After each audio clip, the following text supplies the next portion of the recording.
তাই চলুন বন্ধুরা, এবার আমরা জানি যে শনিবার কি কি খাওয়া উচিত এবং কোন খাবার এই দিনে খেতে নেই। জয় শনিদেব, জয় শনিদেব, জয় শনিদেব। বন্ধুরা, শনিবার হচ্ছে শনিদেবের বার, যিনি আমাদের সকলের কর্মফলদাতা। তাই শনিবার দিন কিছু সামান্য কার্যে শনিদেবের 7.5 কাটে এবং আমাদের জীবনে এসে পড়ে শনিদেবের বিশেষ কৃপা। এবং শনিবার দিন কোন খাবার খেলে শনিদেব বিশেষ প্রসন্ন হন, শনিবার কি খেতে নেই এবং শনিবার নিরামিষ খেলে কি হয়, শনিবার কোন জিনিসটি বালিশের তলায় রেখে ঘুমালে আমাদের সৌভাগ্যের উদয় হয়, এই সব কিছু বন্ধুরা আমরা আজকের এই ভিডিওতে জানবো। তাই অবশ্যই কিন্তু আপনারা ভিডিওটি পুরো দেখতে ভুলবেন না। কারণ বন্ধুরা, এই কলি যুগে শনিদেব যদি রুষ্ট থাকেন তো জীবনে সকল কার্যে বাধা বিপত্তি আসে। আমাদের বাড়িতে অশান্তি, রোগ ব্যাধি, দুর্ভাগ্য, দরিদ্রতা, এমনকি নানা রকম সমস্যায় সেই ব্যক্তি ডুবে যায়। তাই এই মাসের বড় শনিবার বন্ধুরা আপনারা এই সামান্য কার্যগুলো করতে একদম ভুলবেন না। বন্ধুরা, দেখবেন আমাদের জীবনে এমন কিছু দোষ লেগে যায় যা থেকে সহজে কিন্তু আমরা মুক্তি পাই না। অনেক পুজো পাঠ, মন্দির মন্দির ঘুরে, দান পুণ্য জপ তপ করেও দেখা যায় যে যেই সমস্যা ছিল তাই রয়েছে, কিছুতেই এর থেকে সমাধান পাওয়া যায় না। জীবন যেন নরকের মতন হয়ে যায়, চারিদিকে ধার দেনা, মানুষ এর তলে ডুবে নিজের জীবন ত্যাগ করার মতন বাজে সিদ্ধান্ত নেয়। কারণ বন্ধুরা, মৃত্যুর পর তার সমস্যা তো যায়ই না, বরং উল্টে আরো বেড়ে যায়। কারণ আয়ু পূর্ণ না হওয়া পর্যন্ত সেখান দিয়ে যেতে পারে না। আর একেই প্রেত যোনি বলে। এই প্রেত যোনিতে থাকার জন্য সে তার পরিবারকে নানা রকম সমস্যা দেয়, যাতে তার পরিবার তার মুক্তির ব্যবস্থা করে। তাই বন্ধুরা, আমাদের বেঁচে থাকতেই এই সমস্যার সমাধান খুঁজতে হবে, আমাদের জীবনে লড়তে হবে। বন্ধুরা, আমাদের জীবনে 3টি কারণে দুর্গতি লেগেই থাকে। 1, নেগেটিভ সমস্যা, 2, পিতৃ সমস্যা, 3, শনি মহারাজের 7.5। আর এগুলো কিন্তু বন্ধুরা আমাদের কর্মদোষেই হয়। তাই আজকের ভিডিওতে বন্ধুরা আপনাদের যে টোটকাটি বলবো তা যদি আপনারা ঠিক মতন পালন করতে পারেন তো আপনাদের জীবন থেকে 3টি সমস্যাই ম্যাজিকের মতন দূর হবে। হ্যাঁ বন্ধুরা, এতটাই শক্তিশালী এই টোটকাটি। বন্ধুরা, আমরা সকলেই জানি যে কাক হচ্ছে শনিদেবের বাহন। এছাড়াও কাককে যমরাজের দূত বলা হয়। আর কুকুর হলো বন্ধুরা ভগবান কাল ভৈরব দেবের বাহন। তাই ভূত প্রেত নেগেটিভ এনার্জিদের কুকুর আগে থেকে দেখতে পায়। এছাড়া কুকুরেরা গ্রহের কুপ্রভাব থেকে আমাদের রক্ষা করে। ঠিক তেমনি কাক আমাদের বাড়িতে পিতৃলোক থেকে আসা খবর নিয়ে আসে। যদি কোনো জীবাত্মা আমাদের বংশে জন্মগ্রহণ করে বা কারোর মৃত্যুর সময় হয়ে এলে কাক আমাদের আগে থেকেই সংকেত দেয়। আর এটা শিব পুরাণে ভগবান শিব মাতা পার্বতীকে নিজে বলেছেন।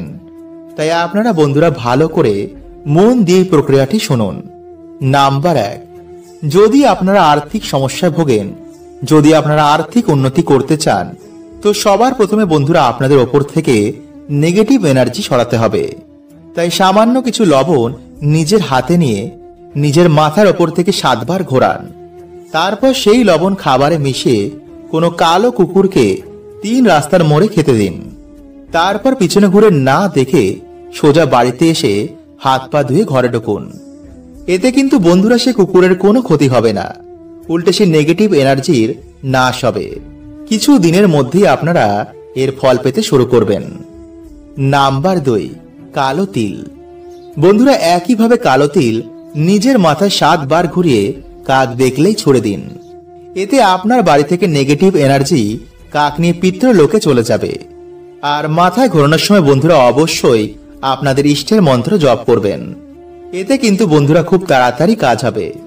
আর যদি বন্ধুরা এগুলো কিছুই করতে না পারেন তো প্রত্যেক দিন সন্ধ্যায় কিছু হাতে কর্পূর নিয়ে আপনার ইষ্টের মন্ত্র জপ করার পর মাথায় 7 বার ঘুরিয়ে বাড়ির বাইরে গিয়ে সেটি জ্বালিয়ে দিন। এতে কিছু দিনের মধ্যে আপনাদের বাড়ি থেকে নেগেটিভ শক্তির প্রভাব অনেক কমে যাবে। বন্ধুরা আপনারা সকলেই জানেন যে শনিদেব হলেন আমাদের কর্মফলের দেবতা। আমাদের করা প্রত্যেকের কর্মফল তিনি প্রদান করেন। কিন্তু বন্ধুরা, আপনারা কি জানেন যে মা বাবার করা কিছু শাস্তি বা পূর্বজদের করা কিছু ভুল সন্তানদের ভোগ করতে হয়, ফলে সন্তানদের জীবনে নেমে আসে চরম দুর্ভোগ। হ্যাঁ বন্ধুরা, আসলে যখন আমরা কোনো পরিবারে জন্ম নিই তখন সে পরিবারের সাথে আমাদের একটি কর্মবন্ধনে আবদ্ধ হয়ে যায়, আর সেই সম্পর্ককেই বলা হয় ঋণানুবন্ধ সম্পর্ক।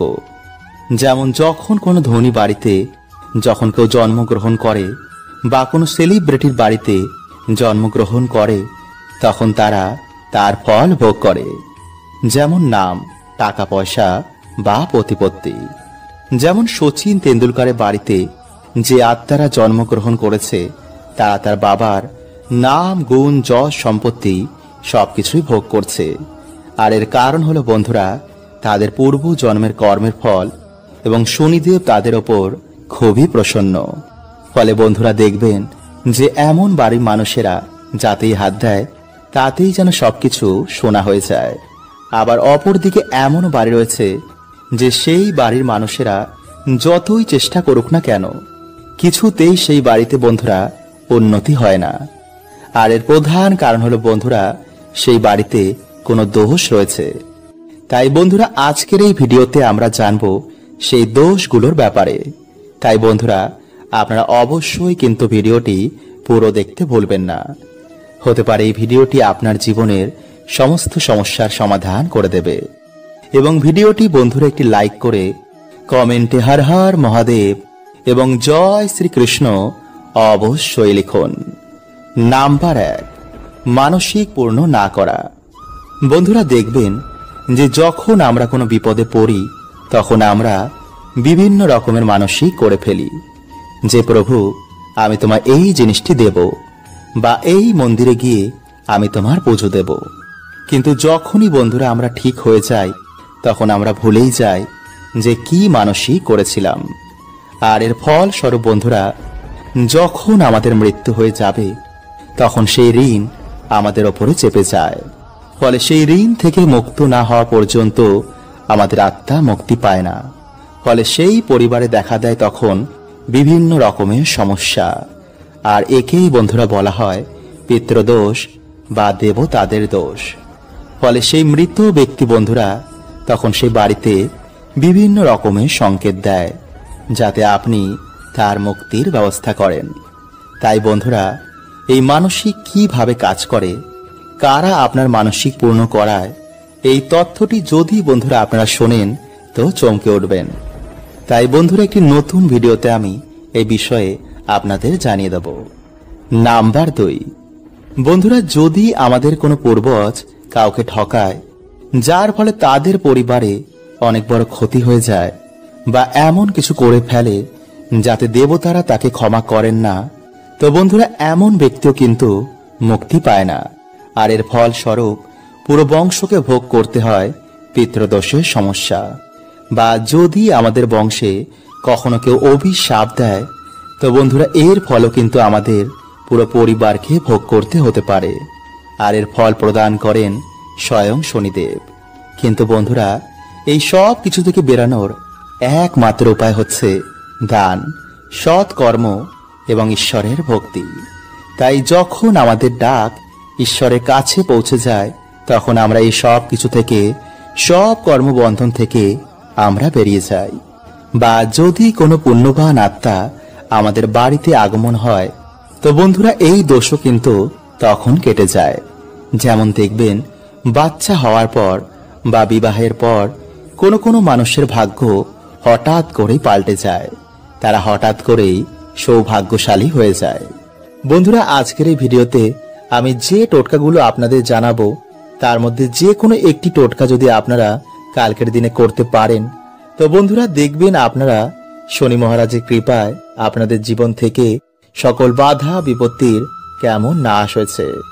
আসলে বন্ধুরা যদি আমাদের জীবনে শনিদেবের সাড়ে সাথী বা বক্র দৃষ্টি চলে তো সেই মানুষটিকে বন্ধুরা বিভিন্ন রকমের সমস্যার সম্মুখীন হতে হয়।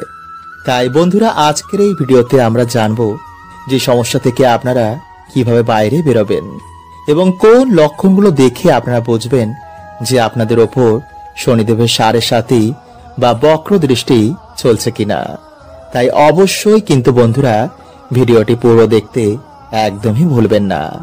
তার আগে বন্ধুরা ভিডিওটি একটি লাইক করে কমেন্টে হর হর মহাদেব ও জয় শ্রীকৃষ্ণ অবশ্যই লিখুন এবং সাথে আপনারা একবার লিখুন জয় শনিদেব।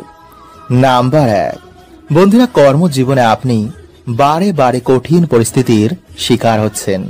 যদি বন্ধুরা আমাদের জীবনে শনিদেবের বক্র দৃষ্টি এসে পড়ে তো বন্ধুরা হওয়া কাজও আমাদের বিভিন্ন কারণে ভেঙে যায়। হঠাৎ করে আমাদের কর্মজীবনে ধস লাগে, চারিদিক থেকে আমরা দেনার দায়ে ডুবে যাই, সবার কাছে হঠাৎই যেন আমরা খারাপ হয়ে যাই। হঠাৎ করে আমাদের চাকরি চলে যায়, ব্যবসাতে কিছুতেই আমাদের উন্নতি হয় না, বাড়িতে ঝগড়া ঝামেলা অশান্তি রোগ ব্যাধি এগুলো ঘিরেই থাকে। আর বন্ধুরা এই সব কিছু হয় শনিদেবের সাড়ে সাতির জন্য।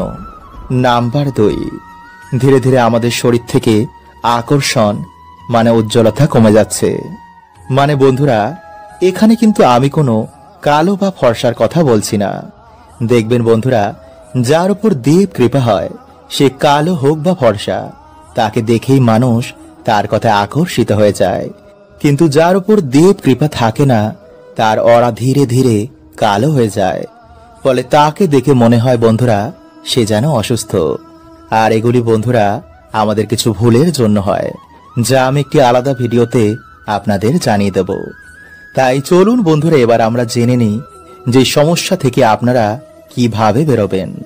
নাম্বার 1, প্রতিদিন হনুমান চল্লিশা পাঠ করলে বা মঙ্গলবার দিন কোনো হনুমানজির মন্দিরে গিয়ে হনুমানজির পুজো অর্চনা করলে বা বাড়িতেই হনুমানজির নামে একটি প্রদীপ জ্বালালেও বন্ধুরা শনিদেব আমাদের ওপর থেকে তার বক্রদৃষ্টি সরিয়ে নেন। কারণ শনিদেব হনুমানজিকে নিজে বলেছেন যে তিনি তার ভক্তদের ওপর কখনো বক্রদৃষ্টি দেবেন না। নাম্বার 2, শনিবার দিন কোনো শনি মন্দিরে গিয়ে সামান্য সর্ষের তেলের একটি প্রদীপ জ্বালালেও এবং ভগবানের প্রিয় প্রসাদ যেমন সাদা বাতাসা ও সাদা যে কোনো সুগন্ধি ফুল দিয়ে ভগবানের পুজো অর্চনা দিলেও শনিদেব খুবই প্রসন্ন হন।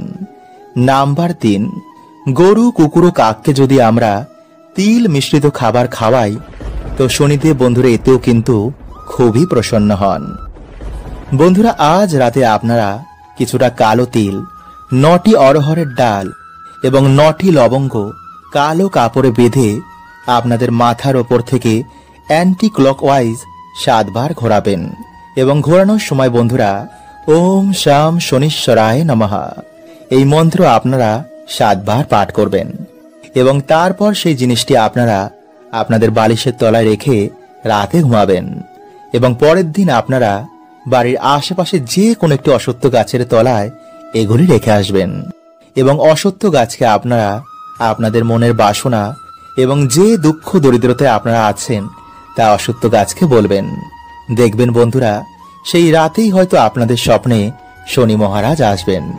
তাই চলুন বন্ধুরা এবার আমরা জানি যে শনিবার কি কি খাওয়া উচিত এবং কোন খাবার এই দিনে খেতে নেই। বন্ধুরা শনিবার দিন মুগ ডাল, পনির, লাউ, উড়দ ডালের খিচুড়ি এবং কালো তিল খাওয়া অত্যন্তই শুভ। কিন্তু এই দিনে বন্ধুরা কালো তিল এবং লবণ বাড়িতে ক্রয় করে আনা মোটেও শুভ নয়। এবং যে শনিবার আপনারা শনিদেব পুজো আরাধনা করবেন পারলে সেই দিন অবশ্যই নিরামিষ আহার গ্রহণ করুন এবং সর্ষের তেলের বদলে আপনারা এই দিনে পারলে সাদা তেলে রান্না করুন। এছাড়া এই দিনে আপনারা বেশি করে তেল মশলাযুক্ত খাবার খাবেন না, আমিষ খাবেন না, পেঁয়াজ রসুন এবং পোড়া জাতীয় খাবার থেকে আপনারা এই দিনে দূরে থাকুন। এছাড়া মসুরির ডাল না খেয়ে ভিডিওতে বলাই সামান্য কার্যের মাধ্যমে যে কোনো শনিবার আপনারা বাবার আশীর্বাদ নিন এবং ভক্তি মনে আপনারা বাড়িতে হরে কৃষ্ণ মহামন্ত্র, মহামৃত্যুঞ্জয় মন্ত্র এবং হনুমান চল্লিশা আপনারা পাঠ করুন। এছাড়া শনিবার দিন লোহার জিনিস দান করা, অন্ন বস্ত্র দান করা বা কোনো পশু পাখির সেবা করায় শনিদেব অত্যন্তই প্রসন্ন হন। তাই বড় শনিবার বন্ধুরা আপনারা এই সামান্য কার্যগুলো করতে একদম ভুলবেন না। হরে কৃষ্ণা। ওম নমঃ শিবায়।